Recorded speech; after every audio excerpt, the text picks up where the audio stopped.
चलिए छात्रों, 9th के लिए प्रश्न लेकर आया हूं मैं। प्रश्न है हमारा कि संख्या रेखा जहां भी रहती है उस पर हमको किसको निरूपित करना है? कर्णी 2। फिर कर्णी 2 से ही शुरुआत होकर कर्णी 3 का निरूपण होता है, कर्णी 5 का होता है, कर्णी 7 का होता है। ऐसी जो अपरिमेय संख्याएं होती है उनको हम संख्या रेखा पर कैसे दर्शाएंगे? ठीक है, तो आपको पता है संख्या रेखा क्या होती है। सबसे पहले संख्या रेखा के लिए आपको निरूपण के लिए सबसे पहले संख्या रेखा बनाना पड़ेगा। ठीक है, देखिए तो सबसे पहले मैंने क्या किया, देख लीजिए, एक संख्या रेखा बनाई। ठीक है, बना ली। संख्या रेखा में दोनों तरफ क्या रहेंगे? तीर के चिन्ह रहेंगे। ठीक है, किसके चिन्ह रहेंगे? तीर के। ठीक है, अब अगले जो भी मैं लाइन खींचूंगा उसके लिए मैं पेन का यूज़ करूंगा क्योंकि ये दिख नहीं रहा है। ठीक है, अब हमने मान लो यहाँ पर 0 ले लिया, बीच में क्या ले लिया? 0। 0 पर टिक लगा लिया। ठीक है, 0 के बाद मैं किस पे टिक लगाऊंगा? 1 सेंटीमीटर पर। फिर लगाऊंगा किस पे? 2 सेंटीमीटर पर। इधर भी देखिए, मिलाया 1 सेंटीमीटर पर, इधर भी टिक लगाया, लगा दिया। ठीक है, यहाँ पर हो गया 0। संख्या रेखा पर सीधे हाथ तरफ कौन सी संख्याएं होती है? प्लस की, और लेफ्ट हैंड साइड मतलब उल्टे हाथ तरफ रहती है माइनस की। ठीक है, ये हो गया। यहाँ तक आ गई बात समझ? बस इतनी ही आवश्यकता है, वरना आपको इधर जहाँ तक लगे वहाँ तक आप कर सकते हो। ठीक है, यहाँ पर आपने एक बिंदु 0 पर ले लिया ए, और 1 सेंटीमीटर पर दूसरा बिंदु ले लिया बी। ठीक है, तो आपको इसमें रचना के पद लिखना पड़ता है। ठीक है, किसके पद? रचना के पद। तो रचना के पद क्या क्या है बताइए। नंबर 1 पर सर्वप्रथम संख्या रेखा पर, सर्वप्रथम संख्या रेखा पर 0 पर ए तथा 1 सेंटीमीटर पर बिंदु बी लिया। यहाँ तक सभी को आ गई बात समझ? 0 पर क्या लिया भैया हमने? ए, 1 सेंटीमीटर पर लिया बी।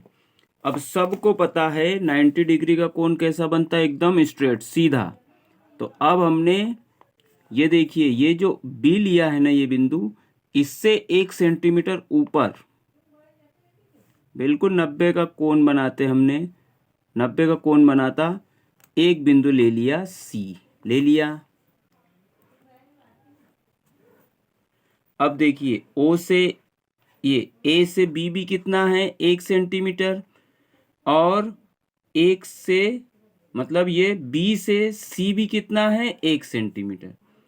ए से बी कितना हो गया? ये देखो, ये 1 सेंटीमीटर, और बी से सी भी कितना हो गया? 1 सेंटीमीटर। वही किया हमने। दूसरा पॉइंट लिखा, दूसरे पॉइंट में क्या लिखा?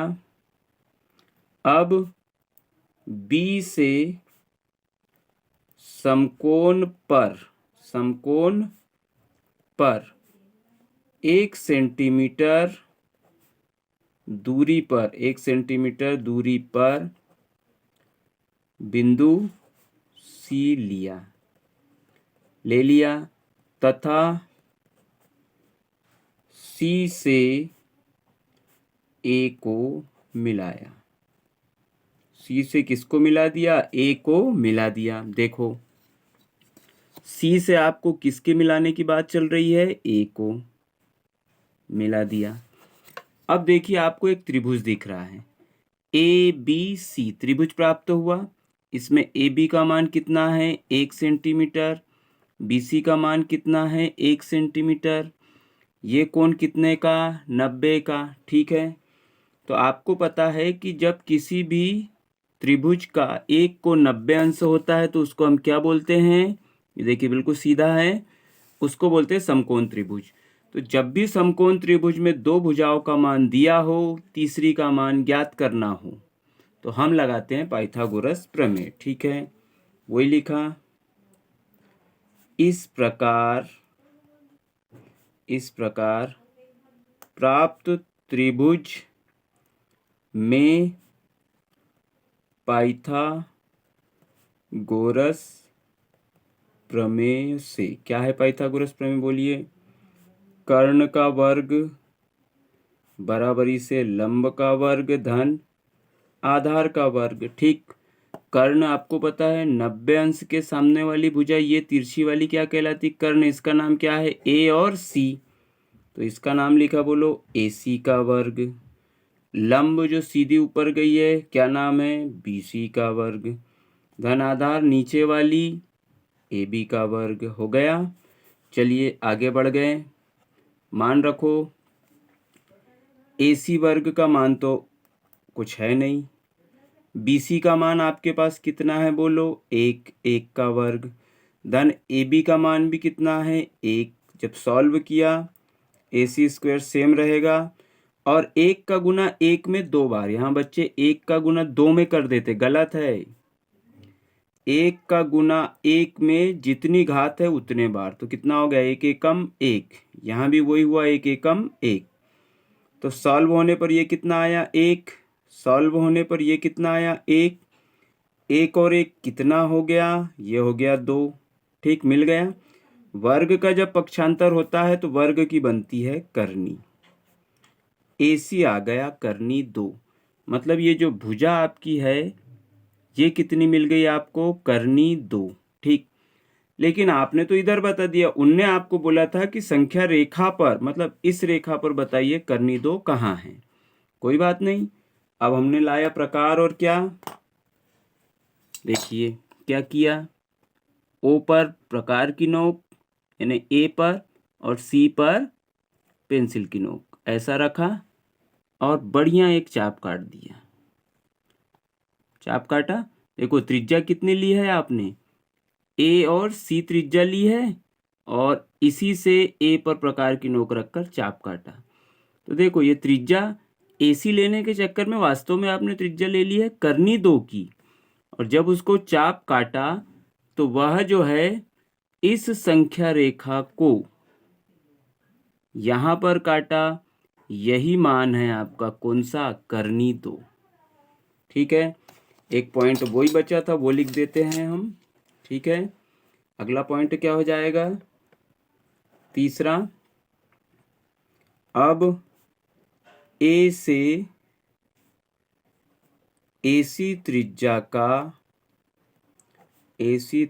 का चाप काटा जो संख्या रेखा को